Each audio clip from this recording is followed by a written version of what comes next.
baja-baja yang tebal ya, bisa menggunakan ini. Tapi maunya adalah untuk ya untuk ngepres ya, bikin contohnya ya bikin bentuk-bentuk kayak bodi mobil, kemudian besi-besi yang bentuknya kayak mangkok besi dan sebagainya. Nah, ini menggunakan mesin press seperti ini. Oke, tadi aktuator utamanya apa di sini? Nih motor penggeraknya ini Pak. Jadi dia menggerakkan eh, pneumatik yang di atas hidrolik itu Pak. Jadi dia bisa aktuator ya. Jadi ada yang tadi nih. Jadi dia bisa bergerak atas bawah yang sebagai pneumatisnya itu Pak. Kemudian dan ada rotari ini yang untuk menggerakkannya si lengannya yang tadi Pak. Apa namanya hidrolik ini? Yang mana? Bisa ditunjukkan? Yang ini Pak. Bentar, bentar. Yang ini Pak. Jadi dia ini lengannya kan digerakkan sama motor tuh Pak. Kemudian di sini nanti ada aktuator linier yang dia bisa menggerakkan ini ke atas atau ke bawah gitu sebagai alatnya untuk Ya, ngepres. eh, agak sedikit keliru ya. Saya luruskan ya. Coba ke Oh gambar ya, yang aslinya saja, gambar aslinya. ke gambar ini Pak. Yang yang konstruksi pertama tadi. Konstruksi pertama yang ini. Oh ya Pak. Ya. Jadi di sini agak berbeda ya. Tadi kalau tadi mungkin ada tiga, di sini ada satu. Di tengah-tengah itu adalah eh, yang tengah-tengahnya ini adalah namanya bukan pneumatik tapi piston ya, piston hidrolik ya, Oh ya. piston. Nah, di situ untuk memompa fluida tadi kan perlu apa aliran menekan apa mengalirkan oli ya ke dalam selang-selangnya itu ya, kemudian masuk ke Ya. piston hidrolik. Nah, ini untuk mengalirkan fluida ini menggunakan motor listrik. Oh. Oke, Ya. jadi motor listrik tadi fungsinya adalah dia disambungkan dengan pompa hidrolik, kemudian dia akan menggerakkan fluida. Jadi tadi coba gambar-gambar part-partnya tadi. Ya. Ya, di sini. Jadi di sini ada manual control valve, itu untuk ngatur bukaan tutupnya. Kemudian nanti di oil tank sama motor di sini ya. Ini ada motor sama oil tank sama pumpnya. Di sini juga ada pompanya. Jadi pompa hidrolik itu nanti akan menyedot. Ini kan ada tangki oil tank ya. Oil tank itu tangki untuk menyimpan olinya. Mungkin ini sebenarnya gambarnya di depannya, kemudian hidrolik sendirinya di belakangnya. Jadi nggak jadi satu titik. Ini gambar tampak depan. Jadi di situ ada seperti reservoir oli atau bak oli ya. Kemudian dia akan menyedot dari situ. Kemudian dia akan ditransfer ke selang-selang hidrolik tadi. Kemudian kalau ketika dia dibuka valve-nya, maka dia akan menuju ke hidrolik silinder atau hidrolik piston ya, silinder hidrolik ya. Tadi istilahnya agak keliru, bukan pneumatik ya, tapi silinder hidrolik atau piston hidroliknya. Ya. Jadi silinder hidrolik, hidrolik silinder, kemudian baru dia akan bergerak bergerak turun ya, di sini akan turun sedikit demi sedikit tergantung bukaan katupnya. Kalau bukaannya full mungkin dia bisa cepat, tetapi nanti juga ketika sudah mentok ya, sudah sudah ngepres gitu posisinya, dia pressernya baru akan naik sampai mungkin di sini ada batasnya ya. Ketika batas tertentu sudah maksimum, maka dia di close atau ditarik ke atas ya. Jadi modelnya valve-nya nanti bisa dua arah. Ketika arahnya misalkan ke bawah, ini katupnya dia mau menuju ke bawah, ketika diputar balik maka arahnya ke atas, atau off, nggak berhenti, bisa seperti itu juga. Oke. Kemudian ada limit switch dan sebagainya. Di sini ada limit switch ini untuk ngatur maksimum, misalkan batasan ketika mentoknya itu seberapa ya. Ketika dia mentok maka dia akan menghentikan motornya sehingga tidak merusak yang lainnya. Oke.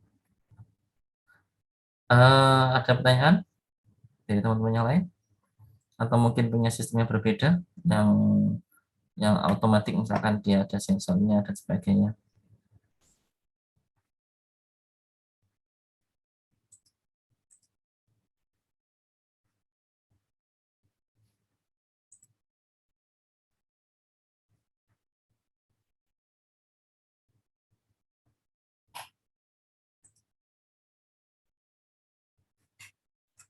Kalau tidak ada, bisa di close ya gitu ya. Saya izin stop share ya Pak. Ya. Makasih Pak. Ada yang mau share lagi, mungkin satu kelompok lagi atau dua kelompok lagi bebas. Silakan. Kalau misalkan kemarin mungkin agak berbeda sistemnya ya dengan yang sudah dipresentasikan teman-temannya, bisa disampaikan di sini. Silakan. Atau mungkin kalau kurang pas tadi teman menyampaikan punya sistem yang lainnya, silakan dipresentasikan.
Oke, kalau tidak ada, selanjutkan materi selanjutnya ya. Atau ada pertanyaan mungkin mengenai aktuator dan sensor serta sistemnya?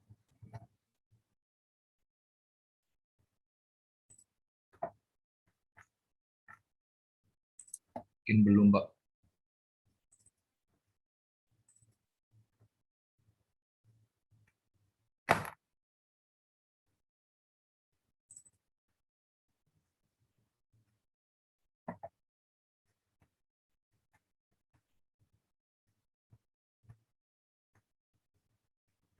Oke, kalau tidak ada, selanjutnya materi tentang PFD ya, PNID.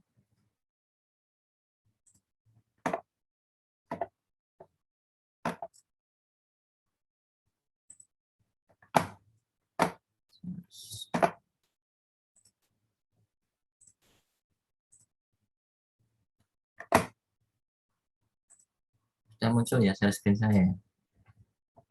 Sudah Udah Pak. Bapak. Ya. Oke, ini saya lanjutkan ke materi tentang PNID. Oke, pengenalan PNID. Jadi apa itu PNID? PNID adalah Piping and Instrumentation Diagram atau PNID.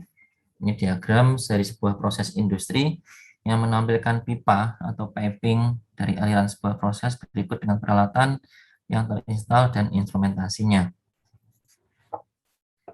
Jadi kenapa saya sampaikan ini? Nanti ketika kalian di industri, nah ini penting ya, kalian bisa membaca PNID atau diagram ini, sehingga nanti kalian bisa mengetahui bagaimana prosesnya, bagaimana peralatan yang diinstal, kemudian spesifikasi instrumentasinya bagaimana, itu biasanya ada semua di dalam PNID. Sehingga nanti kalau misalkan kita diminta untuk adanya troubleshooting ya salah satu acuannya adalah gambar PNID. Atau kalau kalian mau merancang sebuah sistem atau pabrik ya, nah, salah satu gambar yang wajib ada adalah gambar PNID. Ini sebagai alat komunikasi, kemudian catatan membantu memori, kemudian perpanjangan dari flow diagram. Jadi urutannya di sini ada block flow diagram, proses flow diagram, kemudian PNID. Block flow diagram ini lebih simpel ya, dia berupa blok-blok. Ini contoh seperti ini. Jadi ini contoh dari block flow diagram, dia berupa ya gambar ilustrasi. Ini misalkan contoh dari sebuah proses coal handling atau proses pengangkutan batu bara dari tongkang menuju ke coal yard atau penyimpanan lapangan penyimpanan batu bara. Di sini ya digambarkan skematiknya ya, proses alurnya dari coal, kemudian menuju di sini ada ship unloader, kemudian ada coal transfer conveyor, kemudian ada coal transfer tower, jadi perantara ya dari conveyor satu ke conveyor selanjutnya dia ada tower ya. Jadi nggak biar nggak nyambung panjang sekali, biasanya dia diputus di sini. Jadi di sini loopingnya dia satu loop di sini ya, kemudian ada looping lagi di sini. Jadi untuk ya untuk menyambung-nyambung konveyornya ya. Karena kalau terlalu panjang sekali, nanti loadnya akan semakin sangat besar, dan juga untuk perawatannya juga misalkan satu fill nanti agak susah ya, misalkan nggak ada cadangannya di sini, jadi dibuat beberapa cabang, kemudian ini ada dua alur ya, dua jalur, ini juga buat redundant atau cadangan, atau misalkan lagi banyak-banyaknya bisa dipakai dua-duanya. Kemudian di sini ada nyambung ke coal transfer tower 2, kemudian di tengah-tengah sini ada extrusive sampling system. Ini masih untuk sampling untuk ngecek quality dari batu bara yang datang. Kemudian ada stacker and reclaimer. Ini untuk mengatur atau memposisikan atau menuang batu bara di goliat. Nah, baru kemudian dari sini dia prosesnya, kalau stacker dan reclaimer ini dia bisa menuangkan sekaligus bisa mengambil juga ya, bisa mengambil, kemudian nanti akan dimasukkan ke dalam boiler di sini, masuk ke boiler, masuk ke furnace ya. Kemudian lebih detail ada proses flow diagram. Ini langsung bentuknya. Ini ada peralatan utama, kemudian pipa, tekanan, dan tempat operasi, serta jalur bypass dan resirkulasi utama. Ini contohnya gambarnya, proses flow diagram. Jadi kalau proses flow diagram ini lebih menonjolkan proses alirannya ya. Ini misalkan fitnya dari sini, ini adalah contohnya pada proses plastik ya, pada pembuatan industri plastik ya, produk plastik. Jadi di sini ada feeder, kemudian dia nyambung ke bed conveyor, kemudian di sini ada hot air hogging mesin untuk mengaduk-aduk ya, kemudian table feeder, kemudian masuk ke extruder, kemudian ada quench ya, kemudian air blow, dan seterusnya. Nah, di sini ada nomor-nomornya. Nomor nanti akan bisa kita baca di tabelnya, jadi tabel keterangannya. Kalau ini menggambarkan ada bagian-bagian ini, ada hogging mesin, ada conveyor, ada table feeder, ada loss of weight feeder, extruder, dan sebagainya. Ini komponen juga dijelaskan. Sekaligus di sini ada properti dari prosesnya atau alirannya ya. Ini auger feed, ini rate-nya ya, kapasitasnya 1050 ton atau kilogram misalkan, ini atau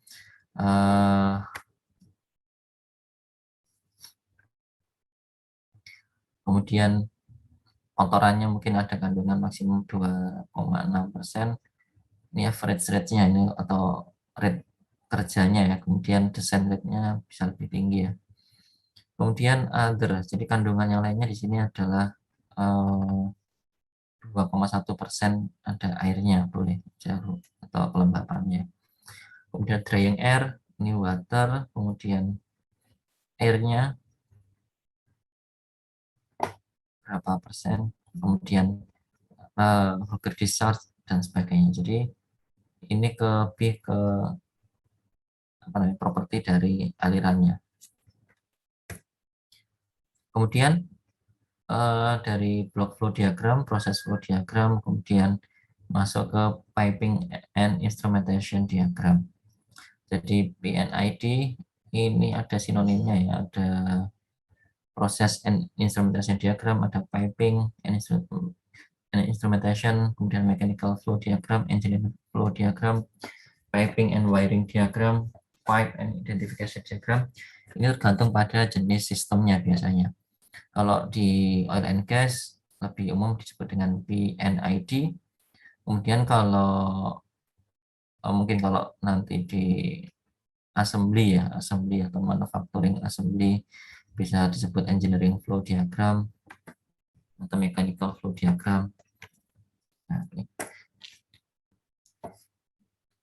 Jadi di sini berisi semua simbol ya, simbol detail peralatan, pipa dan instrumentasi. Kemudian siapa yang akan membuat atau yang bertanggung jawab ini biasanya multidisiplin, ada orang proses, mechanical, piping, kontrol dan instrumentasi serta operator plan operation. Ini perbedaannya antara PFD dan PNID. Jadi pada saat konstruksi PNID digunakan ya, ada jadi acuan ya, acuan saat membangun atau membuat sebuah plan atau pabrik, yaitu ada PNID. Kemudian dia juga menampilkan semua proses dan pipa, menampilkan kontrolnya bagaimana, motornya, isolasi panasnya bagaimana, kemudian menampilkan semua perangkat utama, ini PFD dan PNID, iya ada semua. Kemudian menampilkan semua besaran aliran, ini terus kita lihat PFD-nya ya. Kemudian semua komposisi aliran juga PFD, sedangkan PNID tidak mencantumkan komposisi aliran. Biasanya dia lebih ke spesifikasi alatnya ya, pipanya, misalkan pipanya schedule berapa, diameter berapa, itu ada, valve-nya diameter berapa, itu ada. Jadi spesifikasi peralatan dan pipanya serta instrumentasinya ada biasanya. Oke, ini antara PFD dan PNID. Kalau PFD tadi lebih ke proses sederhananya ya, kemudian kalau PNID nanti lebih ke detail, yaitu part-partnya, ada bagian-bagiannya. Kemudian PNID di sini ya simbol-simbolnya yang standar itu mengikuti ANSI atau ISA standar 5.1. Yang terbaru di sini ada versi 2009 atau mungkin nggak tahu, saya belum sempat update yang terbaru ya. Oke, ini simbol-simbol PNID. Jadi ini ada pressure in controller, jadi lebih simpel ya, dia berupa lingkaran, kemudian ada singkatan di sini, ada PC, pressure controller, PI, ada pressure indicator, PR, ada pressure recorder, ada pressure indicating controller. Jadi kita ya agak nanti apa namanya, legend ini akan dipasang, misalkan kalau kalian punya nanti kerja di perusahaan, terus kalian membuka drawingnya, biasanya ada buku ya, buku drawing dari pabrik. Nah, di situ ada gambar PNID. Di halaman awal atau di akhir akan ada ini keterangan untuk simbol-simbolnya. Level alarm ini untuk leveling ya, ini sensor leveling, kemudian ada flow aliran ya, kemudian ini temperatur, kemudian jenis-jenis dari valve ya, ini macam-macam untuk juga. Kemudian ini lebih ke kontrolnya ya, kontrolnya, kemudian ini ada untuk pengukuran, instrumen untuk pengukuran, kemudian ini jalurnya. Pipa itu solid ya, solid biasanya tebal, kemudian ada instrumen capillary tubing, instrumen electrical, dan instrumen airline.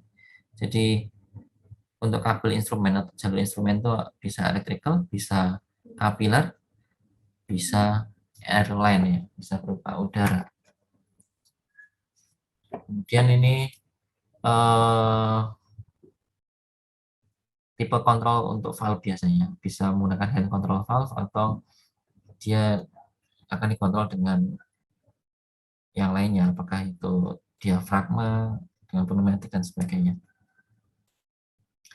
Kemudian identifikasi yang lainnya ya, ini A, B, C, D sampai N. sampai Z ada sebenarnya ya.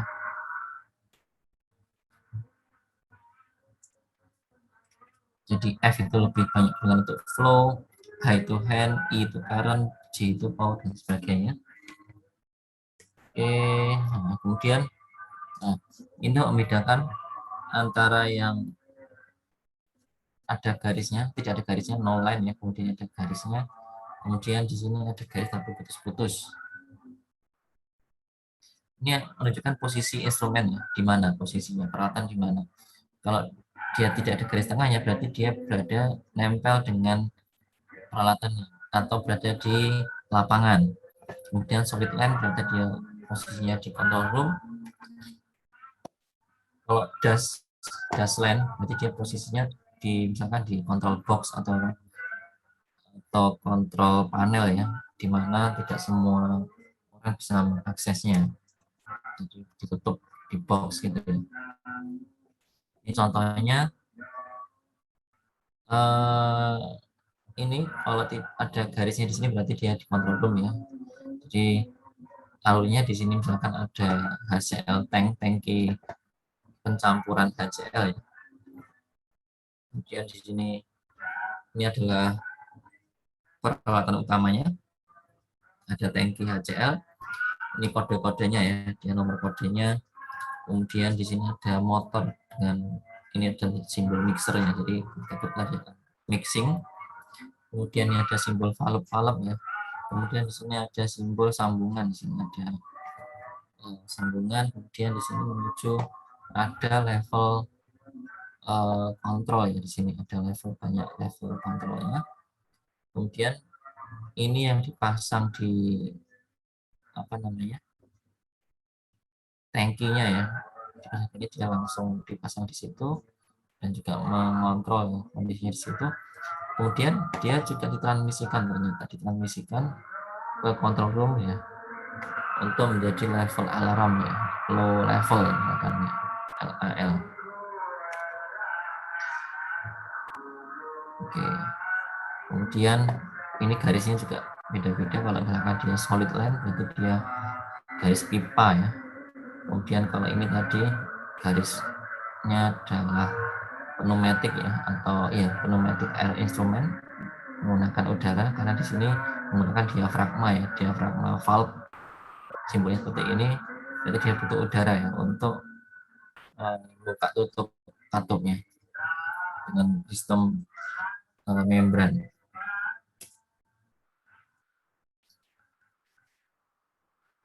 Kemudian ini tadi beda-beda yang jenis-jenis yang lainnya ya. Tapi ini untuk instrumennya. Kemudian adalah share display, untuk display tentunya kotak ya. Kemudian computer function, kemudian programmable logic control atau PLC. Jadi kalau bentuknya lingkaran itu instrumen, kotak itu untuk display atau monitor ya. Kemudian skip 6 ini untuk computer function, kemudian kotak dengan di dalamnya ada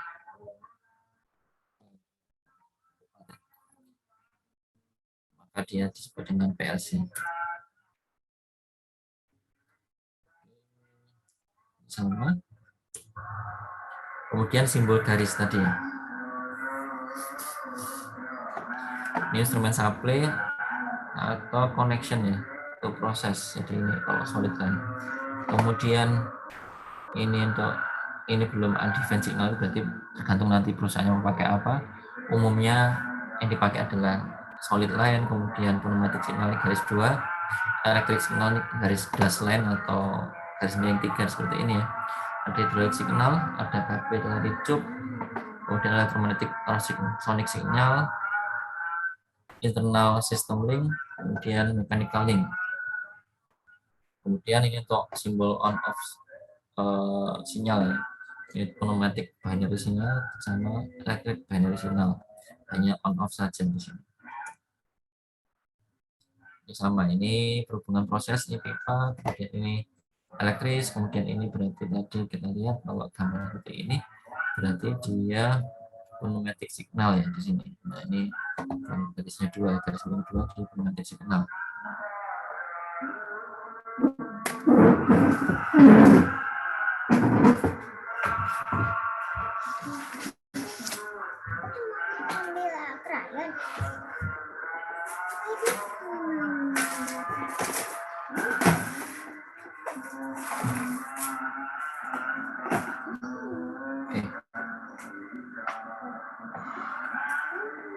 Kemudian ini macam-macam valve ya, valve dan damper katup ya. Ada jendela simbolnya, kemudian ini angle valve, ada butterfly valve, rotary valve, three-way valve, four-way valve, ada globe, ada diaphragma valve, kemudian ada damper atau lever. Ini kalau yang ini simbol valve atau buka tutup katup untuk pipa ya, yang ukurannya berupa pipa. Tapi kalau yang ini biasanya gunakan pada sistem udara ya, untuk saluran udara, pada exhaust fan atau pada misalkan pada intake udara pada pembangkit ya, pada furnace. Jadi untuk memasukkan udara dalam ruang bakar, dia melalui jalur biasanya besar sekali, ukurannya misalkan bisa 1 meter kali 2 meter, jadi sangat besar. Nah, untuk mengatur buka tutupnya menggunakan damper atau louvre, seperti kaca krepyak jendela itu ya, jendelanya bisa buka tutup. Oke, ini jenis aktuatornya. Ini kalau bentuknya setengah lingkaran, setengah elips di sini ya, berarti dia dikontrol menggunakan diafragma, katup diafragma.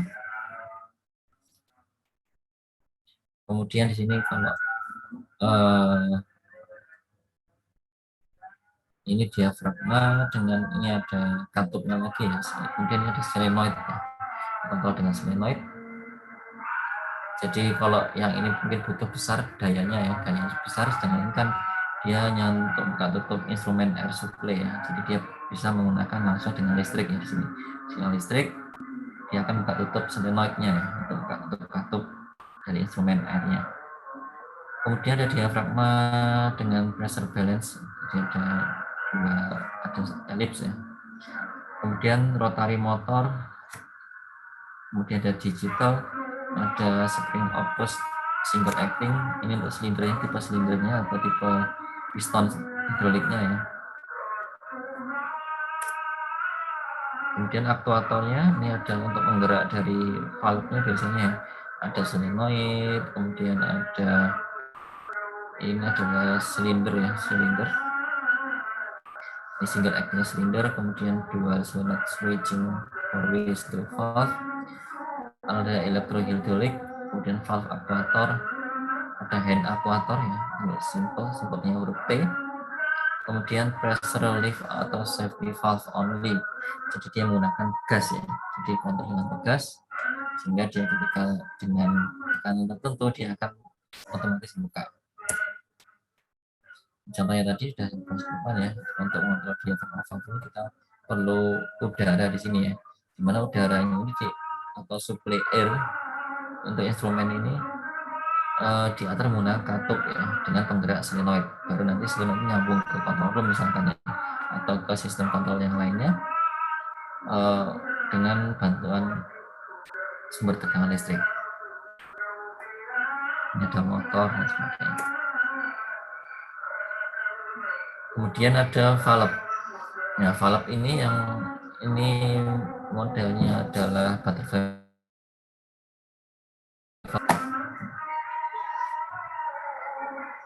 Diatur dengan menggunakan, kemudian di sini ada cylinder valve, ada four-way valve ya.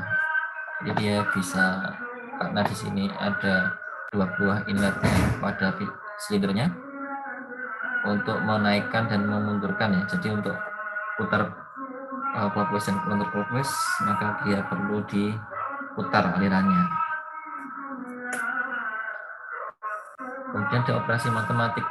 Nah, di sini kenapa perlu ada operasi matematik? Karena misalkan di sini ada pembacaan ya dari flow rate ya, flow rate transmitter ya. Ini ada flow orifice, kemudian ada flow transmitter, Kemudian di flow transistor itu digunakan untuk mengatur misalkan aliran yang keluar dari sini. Sehingga di sini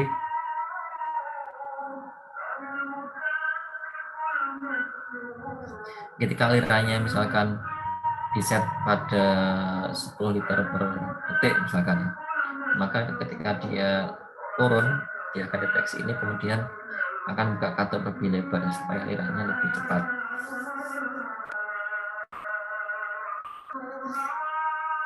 Ini ada dibagi ya sistemnya. Kemudian ini ada FR flow recording, ada flow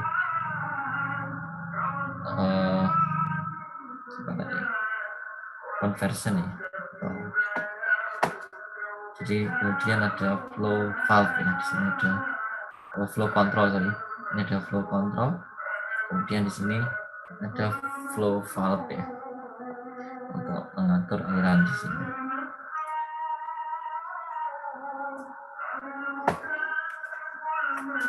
Sampai sini ada pertanyaan mengenai BNID. Jadi BNID ini lebih untuk ya nanti kalian harapkan bisa membaca ya, atau enggak bingung.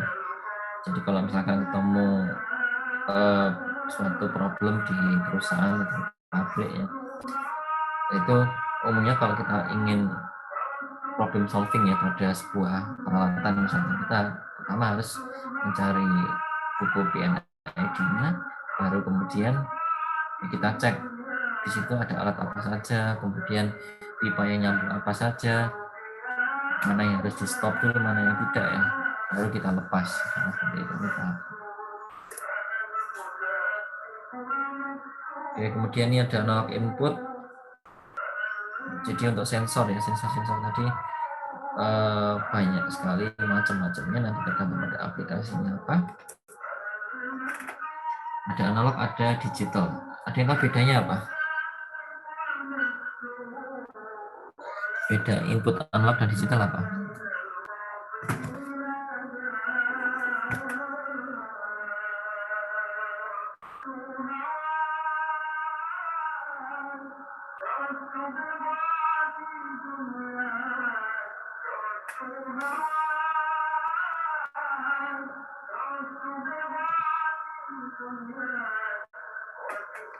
Oke. Jadi bedanya kalau analog yang continuous ya, dia merekam data secara continuous, sedangkan digital dia hanya digunakan untuk kontrol on off ya, atau mereka ada switch atau limit switch, dia sifatnya on off, ada temperatur switch. Nah di sini berupa digital input.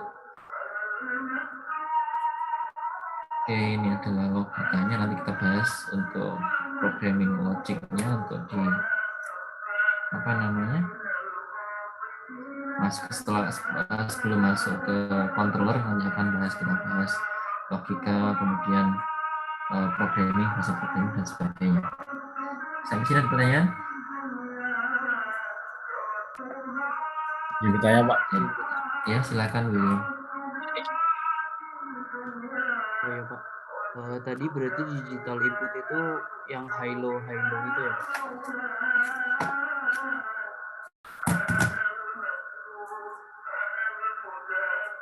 Ada pertanyaan nggak William atau tidak ada tadi? Halo Pak. Halo Pak. Ya. Apa suara saya masuk Pak? Kurang kencang. Bentar Pak. Ya. Halo Pak.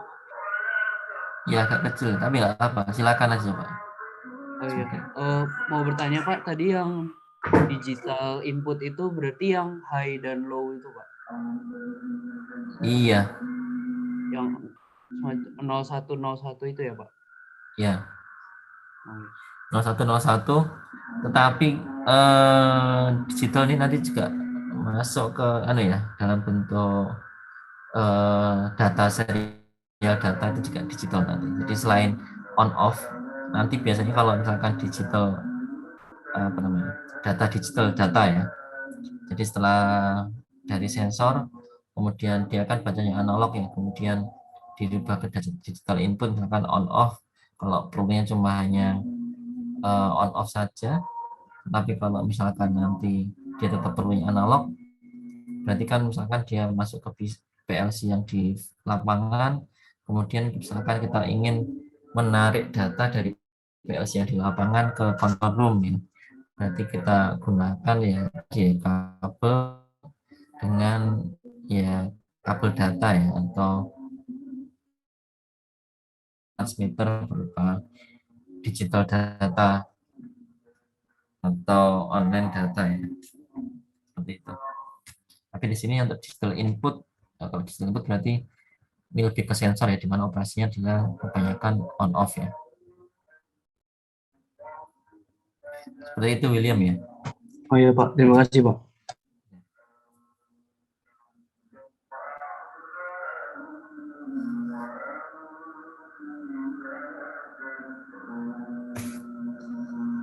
Oke. Kalau tidak ada pertanyaan, mungkin saya cukupkan sekian dulu untuk hari ini. Siapkan ya untuk kuis hari Kamis. Nanti materinya sampai sini ya. Paling ya nanti kalau PNED ini masuk ke jalur-jalurnya apa jenisnya, kemudian tipe-tipe valve ini, apakah globe valve, apakah butterfly valve dan sebagainya. Silakan nanti cari juga ya, kalau lebih detail ini kurang lengkap ya. Ada banyak jenis-jenis valve ya, selain globe sama butterfly sama rotary valve. Ini kalau ini kan cabangnya ya, nanti ada globe valve, ada butterfly, kemudian ada gate valve dan sebagainya. Sebenarnya masih ada yang lainnya. Kalau bisa lebih detail nanti lebih baik. Oke. Pak, permisi Pak, nanya yang ini huruf identifikasi ini sebenarnya banyak yang sama kayak B sama N ini, bagaimana ya Pak cara membaca yang waktu di diagram yang apa lokasi instrumen itu? Yang sama yang mana?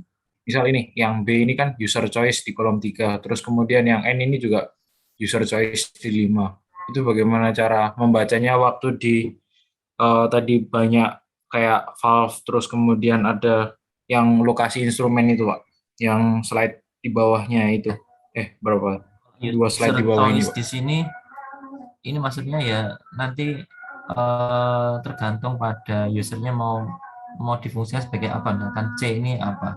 Apakah dia kontrol atau close? Tergantung pada posisinya ya. Misalkan di untuk first letter atau succeeding letter ya. Kalau first letter di sini jarang dipakai ya. Tapi kalau misalkan untuk kata kedua, misalkan tadi ada FC, jadi flow control ya. Jadi sifatnya dia output atau active function, dia disebutkan kontrol ya. Jadi flow control. Misalkan ya. Kalau misalkan di sini ada B, ini untuk peralatan ya, untuk measure atau initializing variable, ini bisa burner atau combustion ya. Sedangkan untuk yang lainnya, ini user choice ini berarti ya nanti tergantung pada apa namanya, pemakaiannya apa.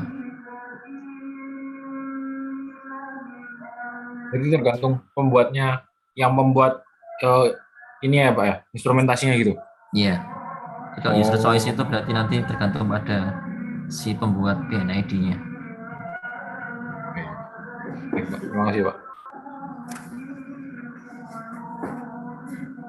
Tapi ya paling anu saja. Jadi yang basic-basic tadi kan di sini ya. Ini sudah hampir semuanya ada. Ini ada P itu pressure depannya, kemudian L itu level, F itu flow, T itu temperatur, ya lebih ini saja.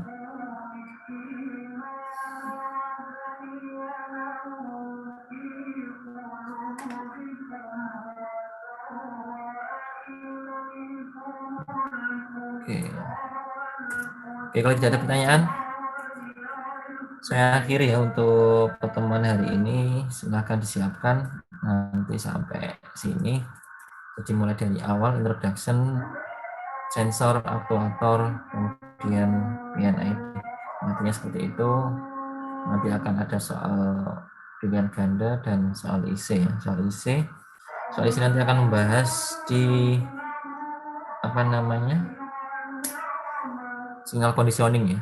Jadi ada PR signal conditioning untuk membuat atau mendesain sebuah signal conditioning plus sampai misalkan kemarin ya, jadi sebuah kontrol sederhana, kontrol on off sederhana. Oke. Kalau tidak ada pertanyaan, saya akhiri sekian. Assalamualaikum warahmatullahi wabarakatuh. Waalaikumsalam. Waalaikumsalam. Terima kasih banyak, Kak. Terima kasih banyak, Pak.